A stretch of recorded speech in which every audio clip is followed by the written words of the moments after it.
संघ आपलं काम करतो, संघ निवडणुकांमध्ये सहभाग घेत नाही असं डॉक्टर अजित गोपछाडी यांनी म्हटलंय आणि बिहारच्या जनतेनं मोदींच्या नेतृत्वावर विश्वास ठेवला हे पुन्हा एकदा सिद्ध झाल्याचंही ते म्हणतात।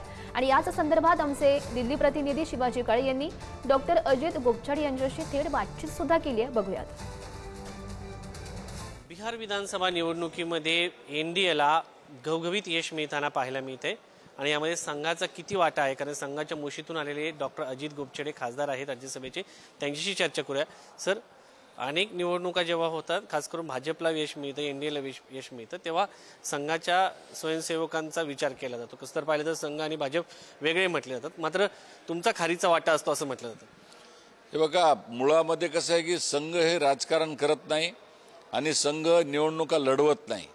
तुमच्या म्हणजे माझ्या सगळ्या लोकांना याच्यामध्ये स्पष्ट करायचं की संघ हे आपलं आपलं काम करत असतं। राष्ट्रीय स्वयंसेवक संघ हे देशभक्तीचं काम करतो।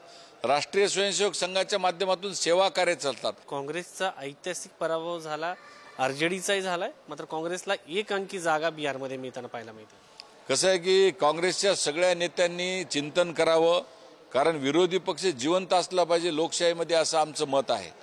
आणि दिवसेंदिवस ही मी आज पाहिले की त्यांची 95 वेळा ही हार झालेली आहे आणि त्यांनी आता एमआयएमच्या पेक्षा देखील 2-3 त्यांच्या सीट कमी आलेल्या आहेत। एवढी दयनीय अवस्था गेल्या 30-40 वर्षाचा माझ्या राजकीय करिअरमध्ये मी पहिल्यांदा पाहिलेली आहे।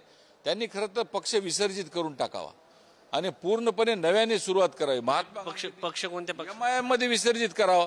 त्यांना फार म्हणजे त्यांच्याबद्दल प्रेम आहे, तर त्यांनी एमआयएम मध्ये विसर्जित करून टाकावा आणि या काँग्रेस पक्षाने आता स्वतःचं आत्मचिंतन करावं।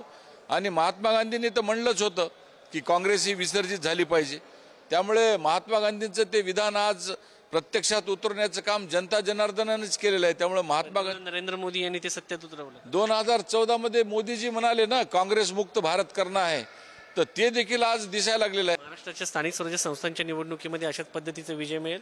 100% विजय मिळेल। देवेंद्र फडणवीसांसारखं नेतृत्व महाराष्ट्रामध्ये काम करते। आमच्या बहिणी असतील, युवा असतील, तरुण असतील, रोजगाराच्या अनेक समस्या आहेत, त्याच्यातून आम्ही बाहेर निघत आहोत। नवमतदार आहेत, या सगळ्यांचा विश्वास देवेंद्र फडणवीस, एकनाथ शिंदे आणि अजित पवार यांच्या अभेद्य युतीवर आहे। महायुतीच्या माध्यमातून आम्हाला 100% स्थानिक स्वराज्य संस्थांमध्ये बहुमत मिळेल।